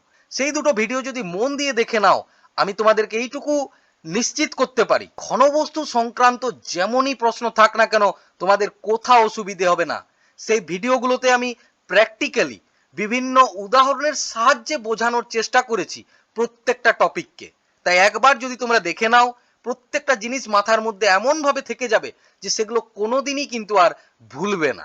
এই ভিডিওগুলোর লিংক আমি ডেসক্রিপশন বক্সেও দিয়ে দিচ্ছি, অথবা প্লেলিস্টে চলে যাও সেখানেও পেয়ে যাবে। প্রথমেই দেখে নেব এই অধ্যায় থেকেও গুরুত্বপূর্ণ সংক্ষিপ্ত প্রশ্ন, অর্থাৎ 2, 3 এবং 4 মার্কসের প্রশ্ন। প্রথম প্রশ্ন বেশ গুরুত্বপূর্ণ, ঘনবস্তু কাকে বলে? ঘনবস্তুর উদাহরণ দাও। অনেক সময় এই যে ঘনবস্তুর উদাহরণ দাও এটা 1 মার্কসের প্রশ্নও কিন্তু থাকে। তাহলে এই অধ্যায়ের প্রশ্নগুলো নিয়ে আমি আলোচনা করছি না, ওই ভিডিওটা দেখলেই প্রত্যেকটা বুঝে যাবে। তবুও তোমাদের সুবিধের জন্য প্রত্যেকটা প্রশ্নের অ্যান্সারগুলো দেওয়া আছে, ভিডিও পজ করে অ্যান্সারগুলো লিখে নিও। নেক্সট প্রশ্ন, সমকোণী চৌপলের প্রান্তরেখা প্লাস শীর্ষবিন্দু মাইনাস তল সংখ্যা সমান কত? এরকম প্রশ্নের অ্যান্সার কিভাবে করবে? সমকোণী চৌপল মানে হচ্ছে আয়তঘন, তাহলে আয়তঘনের প্রান্তরেখা কতগুলো থাকে? 12টি। শীর্ষবিন্দু কতগুলো থাকে? 8টি। আর তল সংখ্যা কতগুলো হয়? 6টি। এরপর এটা ক্যালকুলেশন করলেই অ্যান্সার এসে যাবে। নেক্সট প্রশ্ন, সমকোণী চৌপল কাকে বলে? সমকোণী চৌপলের উদাহরণ দাও। অধ্যায় 17 থেকে সংক্ষিপ্ত প্রশ্নের জন্য এই 3টি প্রশ্নই দেখে রাখবে। এরপর আলোচনা করব অতি সংক্ষিপ্ত প্রশ্ন। প্রথম প্রশ্নটা লক্ষ্য করো, কোনটি কোন ধরনের ঘনবস্তু? উদাহরণ দেওয়া থাকবে, তোমাকে বলতে হবে এটা কোন ধরনের ঘনবস্তু। যেমন লুডোর ছক্কা, এটা হচ্ছে ঘনক, বা ইট এটা হচ্ছে আয়তঘনক, বা বলা থাকতে পারে যে ফুটবল সেটা হচ্ছে গোলক। বিভিন্ন উদাহরণগুলোই পড়ে রাখবে, তার মধ্যে এই দুটো কিন্তু বেশ গুরুত্বপূর্ণ। তারপর উদাহরণ দাও, এরকম ভাবেও প্রশ্ন থাকতে পারে যে আয়ত ঘনকের উদাহরণ দাও, তাহলে ইট বা বাক্স, বা এমসিকিউ তো থাকতে পারে যে এদের মধ্যে কোনটি আয়ত ঘনক, ইট, লুডোর ছক্কা, ফুটবল এবং বরের টোপর, তাহলে সেক্ষেত্রে অ্যান্সার হচ্ছে ইট। তাহলে কোন কোনগুলোর উদাহরণ করে রাখবে, আয়ত ঘনক, ঘনক, বেলন, চোঙকেই কিন্তু বেলন বলে, এটা মনে রাখবে। তারপর হচ্ছে গোলক এবং শঙ্কু। এরপর আরো কিছু প্রশ্ন দেখে নেওয়া যাক। ঘনবস্তুর কয়টি মাত্রা, ইটের কয়টি শীর্ষবিন্দু, তারপর ঘনকের প্রতিটি তল ড্যাশ আকার, ঘনকের তলগুলো হচ্ছে বর্গাকার। পরের প্রশ্ন, একটি তল বিশিষ্ট ঘনবস্তুর উদাহরণ দাও, এটার উদাহরণ কি হচ্ছে গোলক, বা তুমি বলতে পারো ফুটবল। দুটি তল বিশিষ্ট ঘনবস্তুর উদাহরণ দাও, এটা হচ্ছে নিরেট শঙ্কু বা নিরেট অর্ধগোলক। যেমন ধরো কলার মোচার অগ্রভাগ, কলার মোচা এরকম দেখতে হয়, এটার এই হচ্ছে একটা তল, এই হচ্ছে একটা তল। বা কোনো অর্ধগোলক, মানে ধরো অর্ধেক লেবু, সেখানে এটা হচ্ছে একটা তল, এটা হচ্ছে আরেকটা তল। গোলকের কটি তল, গোলকের তলের প্রকৃতি কেমন। তারপর নিরেট অর্ধগোলকের কটি তল, নিরেট অর্ধগোলকের কয়টি বক্রতল। পরের প্রশ্ন বেশ গুরুত্বপূর্ণ, নিরেট শঙ্কুর কটি তল, নিরেট শঙ্কু এই যে এক্ষুনি বললাম নিরেট শঙ্কুর এই হচ্ছে দুটি তল। চোঙের কটি তল এবং চোঙের বক্রতল কয়টি। পরের প্রশ্ন, পিরামিডের পার্শ্বতল হবে সর্বদা ড্যাশ, একটা পিরামিডের পার্শ্বতলগুলি সর্বদা হবে ত্রিভুজাকার। মানে পিরামিডের ক্ষেত্রে কি হয়, ভূমি ত্রিভুজাকার হতে পারে, চতুর্ভুজাকার হতে পারে, বা আরো অন্যান্য কিছু হতে পারে, কিন্তু যে পার্শ্বতল হবে সেটা সবসময় হবে ত্রিভুজাকার। যে পিরামিডের ভূমিটাও ত্রিভুজাকার তার একটা স্পেশাল নাম আছে, সেটা হচ্ছে চতুস্তলক। পরের প্রশ্ন, চতুস্তলকের কয়টি তল এবং চতুস্তলকের প্রকৃতি কেমন। চতুস্তলকের হচ্ছে চারটি তল, এই যে তলগুলো আছে এই প্রত্যেকটা তলই হবে ত্রিভুজাকার, বা এরকম ভাবেও বলতে পারো যে প্রত্যেকটা তলই হবে সমতল। ঘনবস্তুর ধারণা, এখান থেকে অতি সংক্ষিপ্ত প্রশ্ন আমি এই 12টি দিলাম, এছাড়া দু তিনটি উদাহরণের প্রশ্নও দিলাম। এইগুলো ভালোভাবে করার পাশাপাশি একটা ছক তোমাদের দিয়ে দিচ্ছি, এই ছকটাও কিন্তু ভালোভাবে পড়ে রাখবে। অনেক সময় এখান থেকে এই ছকের প্রশ্নগুলোও থাকতে পারে। মনে রাখবে এই অধ্যায়টির থেকে অতি সংক্ষিপ্ত প্রশ্ন, অর্থাৎ 1 মার্কসের বা 2 মার্কসের প্রশ্ন আসার সম্ভাবনায় সব থেকে বেশি। এই ছকটার থেকে কিরকম প্রশ্ন থাকে, যেমন থাকলো মনে করো যে একটা শঙ্কু, শঙ্কুর কতগুলো তল, তাহলে শঙ্কুর কতগুলো তল, দুটি। বা বলা থাকতে পারে যে শঙ্কুর তলের প্রকৃতি কেমন, তাহলে শঙ্কুর তলের প্রকৃতি হচ্ছে একটা সমতল, অন্যটা হচ্ছে বক্রতল। এই ছকের প্রত্যেকটাই করে রাখবে, তার মধ্যে থেকে যেগুলো আমি মার্ক করে দিয়েছি, অর্থাৎ আয়ত ঘন, ঘনক, অর্ধগোলক, শঙ্কু, চোঙ এবং পিরামিড, ত্রিভুজাকার পিরামিড, চতুর্ভুজাকার পিরামিড, এগুলো কিন্তু বেশি গুরুত্বপূর্ণ। আমি আবারও বলছি, ঘনবস্তুর গঠন সংক্রান্ত ভিডিও দুটো যদি ভালোভাবে দেখে নাও তাহলে কিন্তু এই প্রত্যেকটা ব্যাপারই সহজেই বুঝতে পারবে এবং পরীক্ষার সময়ও তোমাদের অনেকটাই সুবিধে হবে। এরপর আমরা আলোচনা করব পরবর্তী অধ্যায়, অর্থাৎ অধ্যায় 19, তিনটি কাঠি নিয়ে খেলি। অর্থাৎ এই অধ্যায়টা হচ্ছে ত্রিভুজ সংক্রান্ত। অধ্যায় 19 থেকেও প্রথমে 2, 3 এবং 4 মার্কসের গুরুত্বপূর্ণ প্রশ্নগুলো লিখে নাও। প্রথম প্রশ্ন, ত্রিভুজ কাকে বলে, বাহুভেদে ত্রিভুজ কয় প্রকার ও কি কি। ত্রিভুজ মানে হচ্ছে তিনটি সরল রেখা দ্বারা সীমাবদ্ধ এই যে সমতলিক চিত্র। বাহুভেদে ত্রিভুজ 3 প্রকার, সমবাহু ত্রিভুজ, সমদ্বিবাহু ত্রিভুজ এবং বিষমবাহু ত্রিভুজ। পরের প্রশ্ন, কোন ভেদে ত্রিভুজ কয় প্রকার ও কি কি। কোন ভেদেও ত্রিভুজ হচ্ছে 3 প্রকার, সমকোণী ত্রিভুজ, সূক্ষ্মকোণী ত্রিভুজ এবং স্থূলকোণী ত্রিভুজ। পরের প্রশ্ন অবশ্যই ভালোভাবে পড়ে রাখবে, খুবই গুরুত্বপূর্ণ, প্রত্যেকটা স্কুলের কোশ্চেনেই এই প্রশ্নগুলোর মধ্যে কিন্তু থাকবেই। চিত্র সহ সংজ্ঞা লেখো। সমকোণী সমদ্বিবাহু ত্রিভুজ, সমকোণী ত্রিভুজ, স্থূলকোণী ত্রিভুজ, সমদ্বিবাহু ত্রিভুজ এবং বিষমবাহু ত্রিভুজ। এদের মধ্যে এই যে প্রথম তিনটি, এই তিনটি কিন্তু খুবই গুরুত্বপূর্ণ। আবারও বলছি, চিত্র বলা না থাকলেও কিন্তু অবশ্যই চিত্র অঙ্কন কিন্তু করবেই। প্রথমে হচ্ছে সমকোণী সমদ্বিবাহু ত্রিভুজ। যে ত্রিভুজের সমকোণ সংলগ্ন যে বাহু দুটি থাকে সেই বাহু দুটি সমান তাকে বলা হয় সমকোণী সমদ্বিবাহু ত্রিভুজ। তার চিত্রটা অনেকটা এইরকম হবে। তারপর সমকোণী ত্রিভুজ, যে ত্রিভুজের একটি কোণ সমকোণ তাকে সমকোণী ত্রিভুজ বলে। এটা হচ্ছে সমকোণী ত্রিভুজ। দেখো যার এই কোণটা হচ্ছে সমকোণ অর্থাৎ 90 ডিগ্রি, বা আগে আমি যে চিত্রটা অঙ্কন করলাম এটা অঙ্কন করলেও কিন্তু হবে, এটা হচ্ছে সমকোণী ত্রিভুজ। এবং চিত্র আঁকার পর অবশ্যই নামকরণ করবে, এ বি সি বা P Q R x Y Z, যা ইচ্ছে তুমি নামকরণ করতে পারো। তারপর স্থূলকোণী ত্রিভুজ, যে ত্রিভুজের একটা কোণ স্থূলকোণ অর্থাৎ 90 ডিগ্রির চেয়ে বেশি 180 ডিগ্রির চেয়ে কম, সেই ত্রিভুজটা হচ্ছে স্থূলকোণী ত্রিভুজ। যেমন এইটা, এই কোণটা দেখো 90 ডিগ্রির চেয়ে বেশি আছে, তাই এই ত্রিভুজটা হচ্ছে স্থূলকোণী ত্রিভুজ। তারপর হচ্ছে সমদ্বিবাহু ত্রিভুজ। সমদ্বি, দ্বি মানে দুটো, সম মানে সমান, যে ত্রিভুজে দুটি বাহুর দৈর্ঘ্য সমান তাকে বলা হয় সমদ্বিবাহু ত্রিভুজ। এই যে এই ত্রিভুজটা লক্ষ্য করো, এই দুটো বাহু সমান। আর তারপর হচ্ছে বিষমবাহু ত্রিভুজ, যে ত্রিভুজের তিনটি বাহুর দৈর্ঘ্যই পরস্পর অসমান, অর্থাৎ কোনো বাহুর দৈর্ঘ্যই সমান নয়, এটা হচ্ছে বিষমবাহু ত্রিভুজ। এর তিনটি যে বাহু আছে এই তিনটি বাহুর দৈর্ঘ্যই আলাদা আলাদা। তাহলে এই যে 3 নাম্বার কোশ্চেন ছিল চিত্র সহ সংজ্ঞা লেখো, এগুলো পরিষ্কার হয়েছে। তারপর 4 নাম্বার, একটি যে কোনো প্রকারের ত্রিভুজ অঙ্কন করে সেই ত্রিভুজটির বাহু, কোণ এবং শীর্ষবিন্দু চিহ্নিত করো। এটা কিন্তু এই বছরের জন্য খুবই গুরুত্বপূর্ণ, আমি তোমাদের করে দিচ্ছি, এইভাবেই পরীক্ষার হলে করার চেষ্টা করবে। প্রথম কাজ হচ্ছে ত্রিভুজ অঙ্কন, যে কোনো প্রকারের একটা ত্রিভুজ আঁকো, কিন্তু অবশ্যই সেটা পেন্সিল এবং স্কেলের সাহায্যেই অঙ্কন করবে। তারপর নামকরণ, আমি দিলাম মনে করো পি কিউ আর। এরপর প্রথমে বলেছে বাহু, ত্রিভুজের কতগুলো বাহু হয়? 3টি, এই একটা, এটা এবং এটা। এই বাহুটার নাম কি? P Q. পরের যে বাহুটা আছে এটা হচ্ছে কিউ আর, এবং তারপর যে বাহুটা আছে এটা হচ্ছে পি এবং আর। তাহলে বাহুগুলো হয়ে গেল। এরপর বলেছে কোণ, কতগুলো কোণ হয়? 3টি, এই একটা কোণ, এই একটা কোণ এবং এই একটা কোণ। এখন কিভাবে কোণের নামকরণ হয়? এই কোণটা কিভাবে লিখবে?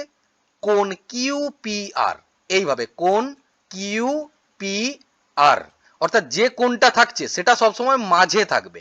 তাহলে বলো তো এই কোণটার কি নাম হবে? এটার নাম হবে কোণ পি কিউ আর, এবং এই যে এই কোণটা আছে এটার নাম হবে কোণ কিউ আর পি, কারণ এটা আর কোণ তাই ওটা মাঝে থাকবে, কোণ কিউ আর পি। এবং এরপর জানতে চেয়েছে শীর্ষবিন্দু। শীর্ষবিন্দু হচ্ছে 3টা, অর্থাৎ এই একটা, এই একটা এবং এই একটা, সেটা হচ্ছে পি কিউ এবং আর। বোঝা গিয়েছে নিশ্চয়ই? এটা ভালোভাবে করে রাখবে অবশ্যই, এটা খুবই গুরুত্বপূর্ণ। পরের প্রশ্ন, সমকোণী ত্রিভুজের একটা কোণ 54 ডিগ্রি, তাহলে বাকি দুটি কোণের মান কত? এটা বলেছে সমকোণী ত্রিভুজ। মনে করো এরকম একটা ত্রিভুজ যার এই একটা কোণ বলা আছে 54 ডিগ্রি, 54, তাহলে এই যে বাকি দুটো কোণ আছে এই দুটো কোণের মান কত হবে? যেহেতু ত্রিভুজটা সমকোণী ত্রিভুজ তাহলে একটা কোণ তো অবশ্যই তোমরা পেয়ে যাচ্ছ, সেটা কত? 90 ডিগ্রি। তাহলে বাকি থাকলো আর একটা কোণ, এটা যদি 90 ডিগ্রি হয় এই বাকি দুটো কোণ যোগ করেও কত হবে? 90 ডিগ্রি। 90 ডিগ্রির থেকে 54 ডিগ্রি যদি বাদ দিয়ে দাও অর্থাৎ বিয়োগ করে দাও, তাহলেই 3 নম্বর যে কোণটা আছে সেটাও পেয়ে যাবে। তাহলে এই 3 নম্বর কোণটা কত হচ্ছে? 36 ডিগ্রি। অর্থাৎ সমকোণী ত্রিভুজের বাকি দুটো কোণ হচ্ছে 90 ডিগ্রি ও 36 ডিগ্রি। পরের প্রশ্নগুলো লক্ষ্য করো, এই টাইপসের প্রশ্ন কিন্তু পরীক্ষায় থাকার সম্ভাবনা অনেকটাই বেশি, তাই এই প্রশ্নগুলো ভালোভাবে কিন্তু করে রাখতে হবে। প্রথম প্রশ্নটা লক্ষ্য করো, 4 সেমি, 5 সেমি ও 9 সেমি বাহু দ্বারা ত্রিভুজ অঙ্কন করা যাবে কি? যুক্তি দাও। আগে জেনে নাও ত্রিভুজ অঙ্কন করার শর্ত কি। ত্রিভুজের যে কোনো দুটো বাহুর দৈর্ঘ্যের যে সমষ্টি সেটা তৃতীয় বাহুর দৈর্ঘ্য অপেক্ষা বেশি হতে হবে। এখানে ত্রিভুজের যে দুটো বাহু আছে সেই দুটো বাহুকে আগে যোগ করো, 4 এবং 5। 4 এবং 5 এ যোগ করলে কত হচ্ছে? 9 সেমি। আর ত্রিভুজের যে তৃতীয় বাহু আছে সেটা কত? 9 সেমি। অর্থাৎ এই দুটো সমান হয়ে যাচ্ছে, তাই এক্ষেত্রে ত্রিভুজ আঁকা সম্ভব নয়। তাহলে কিভাবে লিখবে? আমি যেভাবে বলছি সেইভাবে খাতাতে লিখে নাও। 4 সেমি, 5 সেমি ও 9 সেমি বাহু দ্বারা ত্রিভুজ অঙ্কন করা যাবে না, কারণ ত্রিভুজের দুটো বাহুর দৈর্ঘ্যের সমষ্টি তৃতীয় বাহুর দৈর্ঘ্যের সমান। কি লিখবে? কারণ ত্রিভুজের দুটো বাহুর দৈর্ঘ্যের সমষ্টি তৃতীয় বাহুর দৈর্ঘ্যের সমান।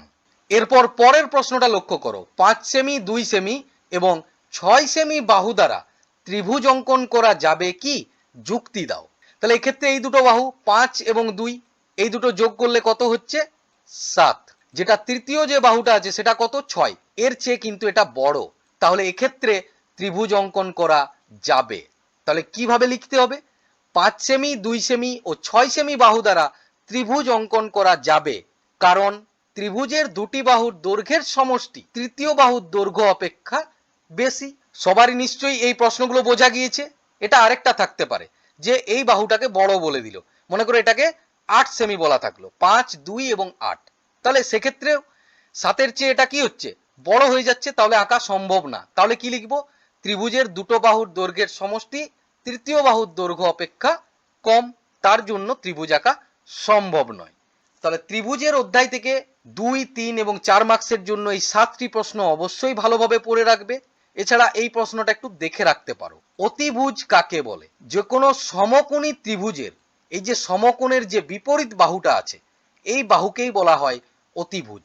এটা সমকোণ, তার বিপরীতে এই বাহুটাকে বলা হয় অতিভুজ। বা অন্যটাও বলতে পারি যে সমকোণী ত্রিভুজের বৃহত্তম বাহুকে বলা হয় অতিভুজ, অর্থাৎ এই ত্রিভুজের 3টি বাহুর মধ্যে এই বাহুটাই হচ্ছে সবচেয়ে বড়। এরপর লিখে নাও এই অধ্যায় থেকে গুরুত্বপূর্ণ অতি সংক্ষিপ্ত প্রশ্ন। এক্ষুনি যে প্রশ্নটা আলোচনা করলাম, সমকোণী ত্রিভুজের বৃহত্তম বাহুর নাম কি, অতিভুজ। বা সমকোণী ত্রিভুজের সমকোণের বিপরীত বাহুকে কি বলে, অতিভুজ। এটা কিন্তু বেশ গুরুত্বপূর্ণ প্রশ্ন। পরের প্রশ্নও গুরুত্বপূর্ণ, সমবাহু ত্রিভুজের প্রতিটি কোণের মান কত, 60 ডিগ্রি।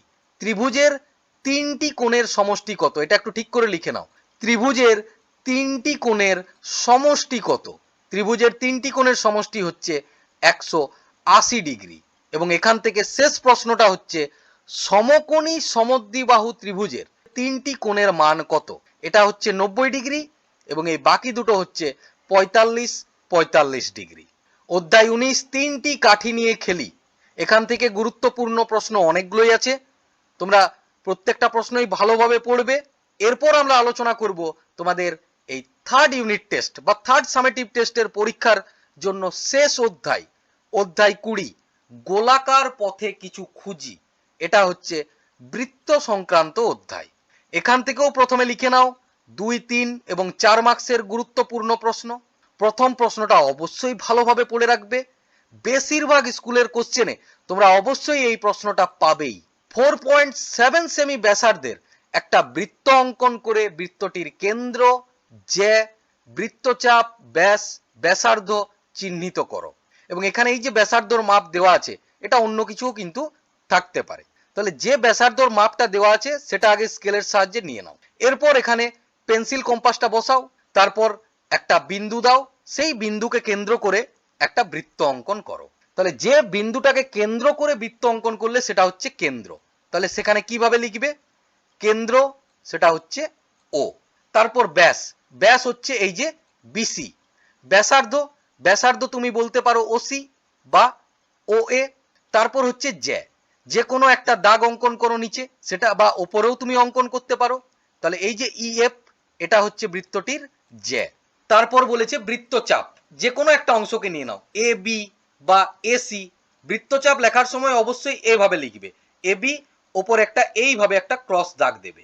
বা এসি, সেক্ষেত্রেও এইভাবে লিখবে। বা বলতে পারো বিই, ইএফ, এই প্রত্যেকটাই হচ্ছে বৃত্তচাপ। বৃত্তচাপ মানে কি, বৃত্তের যে কোনো অংশ, তাতে এই অংশ হোক এই অংশ হোক, এই প্রত্যেকটা অংশই হচ্ছে বৃত্তচাপ।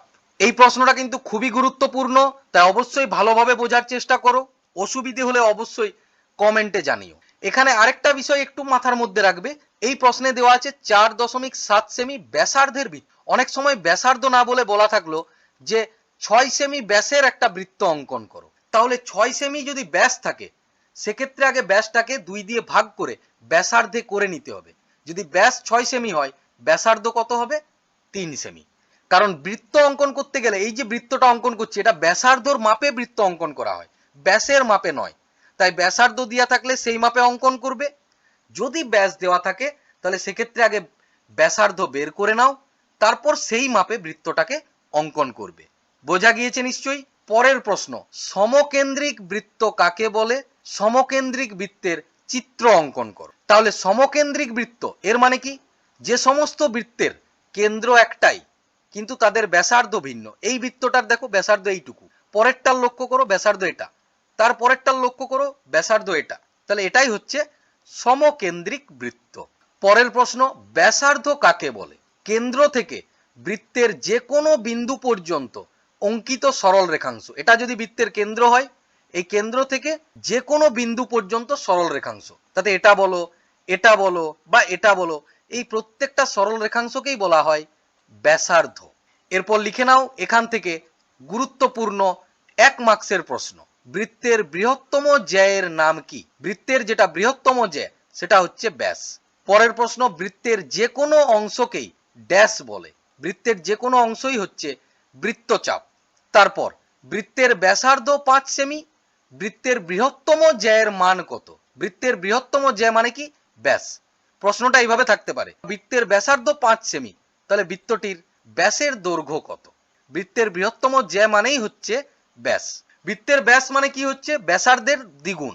তাহলে এখানে ব্যাসার্ধ 5 দেওয়া আছে, 5-এর সঙ্গে 2 গুণ করো, 5-2 10 সেমি। পরীক্ষাতে এর উল্টোটাও থাকতে পারে, মানে বৃত্তের যে ব্যাস সেটা দেওয়া আছে মনে করো 10 সেমি, তাহলে ব্যাসার্ধ কত হবে? বৃত্তের ব্যাস হচ্ছে ব্যাসার্ধের দ্বিগুণ, আর ব্যাসার্ধ মানে কি? বৃত্তের ব্যাসার্ধ হচ্ছে ব্যাসের অর্ধেক, তাহলে ব্যাসার্ধ 10 দেওয়া আছে, তাহলে 10কে 2 দিয়ে ভাগ করো, 10/2, তার মানে কত হচ্ছে? 5। যদিও এই বছরের জন্য এটাই গুরুত্বপূর্ণ, কিন্তু এই জিনিসটাও একটু মাথার মধ্যে রাখবে, অনেক সময় কোশ্চেন একটু ঘুরিয়ে ফিরিয়ে থাকতেও পারে।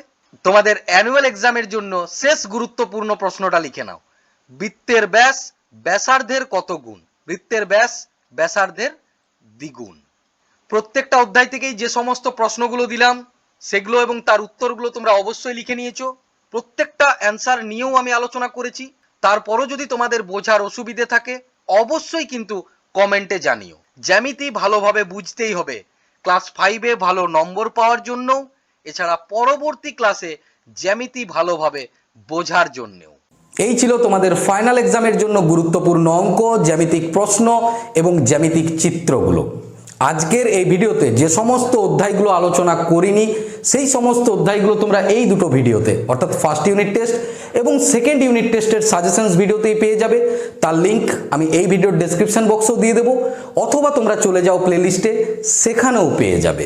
এছাড়া অবশ্যই তোমাদের স্কুলে গণিতের স্যার বা ম্যাডামের কাছ থেকে তোমাদের স্কুলের গণিতের এইবারের পরীক্ষার সিলেবাসটা কিন্তু জেনে নিও, অর্থাৎ এবারের পরীক্ষায় কোন কোন অধ্যায়গুলোর থেকে প্রশ্ন থাকবে।